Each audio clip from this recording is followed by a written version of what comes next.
Off we go. It's the Ryan Hartson Show on the BWC Network. I am Ryan Hartson. What a pleasure it is to be here today, breaking down the NBA and the NFL with you.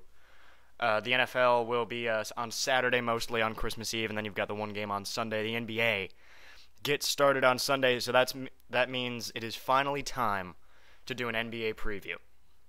It is time to break down the teams, get the matchups, and get the picks, the BWC picks out there for who will be playing for the NBA championship this year. And Corey Bender, we intended to do this together, me and Corey. Corey hasn't been around for a while. I don't know why. He cannot be here again today, but I do have his picks. So I will be telling you what Corey's picks are, and I will give you mine. They differ a little, just a little, not much. And we will be breaking that down. We got 3 segments for you. We're going to break down the Western Conference right here, and then we'll do the Eastern Conference, and then I'm going to break down the big games on Christmas Day, and we will talk about that. But let's start in the Western Conference. It's our NBA preview, and then, of course, our regularly scheduled NFL preview will kick off after that. But let's start previewing this Western Conference. Now, listen. For our NFL preview, we would break down all the teams, division picks, playoffs. It's a huge deal. It's a huge preview, and it's a lot of work to do. The NBA preview we streamline a lot because, listen, in the NFL there are probably 20 teams that you can say have a legitimate shot at being successful year in and year out. 20 teams. The NBA, that's not the case. It's not. There are 4 or 5 teams that have a legitimate shot of actually winning the NBA championship year in and year out. Because it's a lot more about superstars than it is pieces. And that's just kind of how the league is. It's how the league plays out. They're different sports.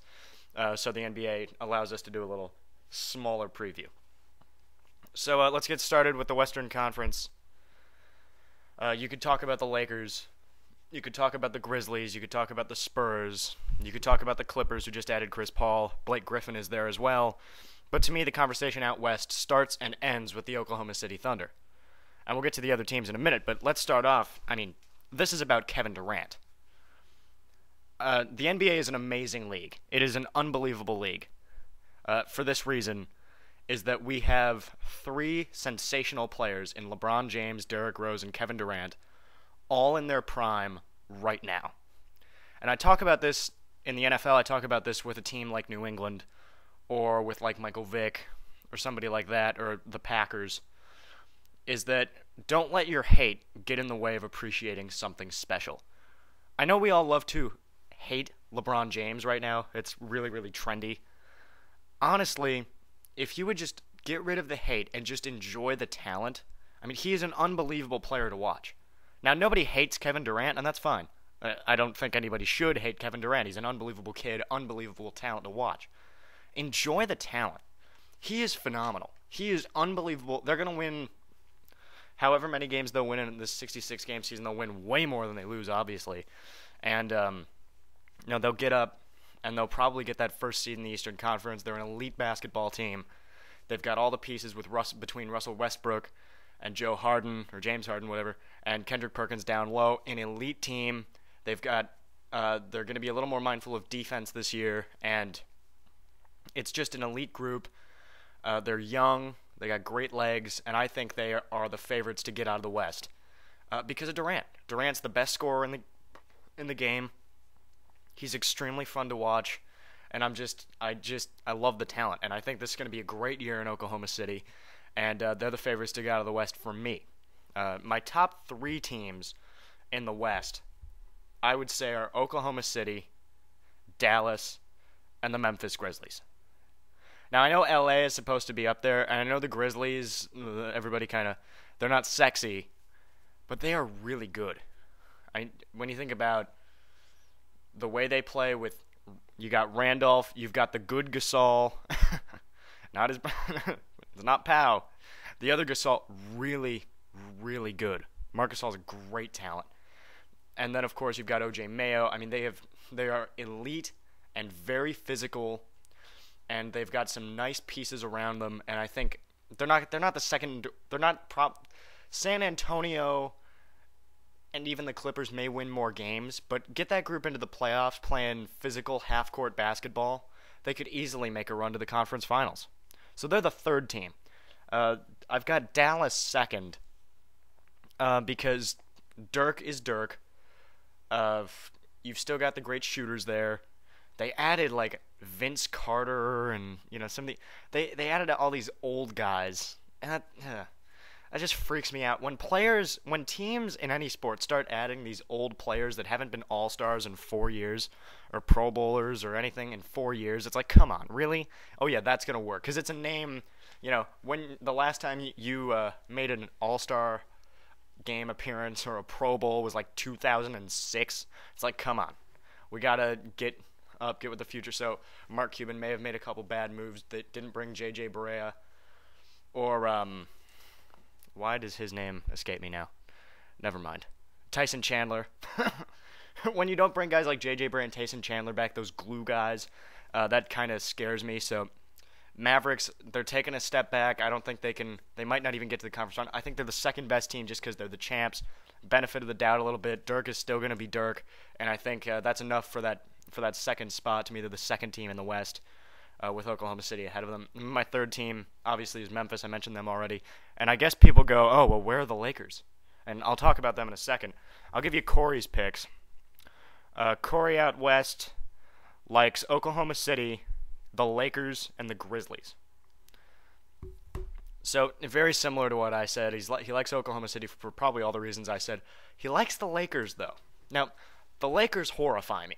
They horrify me because they missed on getting Chris Paul, so they're still slow on the perimeter, and the Western Conference has a lot of speed at the guard spot, as does the Eastern. The entire NBA has become a fast-paced perimeter guard league right now, more so than a few years ago when those big size Celtics and Lakers, half-court, slow, old, would make it to the finals all the time. It's not that way anymore. It wasn't that way last year. It was the faster, smaller team that had more athletes on the outside in Dallas that dominated kind of an older team in Miami in those NBA finals, because eventually Miami just ran out of gas and Dallas couldn't miss a three in the finals. So the Lakers are really slow. I mean, Kobe, Derek Fisher, they don't really have the legs, and you got Powell and Andrew Bynum, who he's suspended, and then for those first five, and then when he comes back the sixth game, he'll probably get hurt because that's kind of how he does it. And just there's a lot wrong with the Lakers. There's way too much wrong for me. Kobe's hurt to start the season with this wrist thing, and I don't like it. I don't like the direction the Lakers are headed. They're headed down. Mike Brown will be the head coach during the Lakers' magnificent demise, and that is troublesome in LA. Imagine the Clippers are the best team in LA. How weird is that? I don't think they are. I think the Lakers are still better than the Clippers. I'm not buying the Clippers as much. I know we're talking about Chris Paul and Blake Griffin. I know, but, Blake Griffin won like 38 games last year. I mean, like, come on. Really? And Chris Paul all of a sudden is going to get you to like 55 wins? No. Of course not.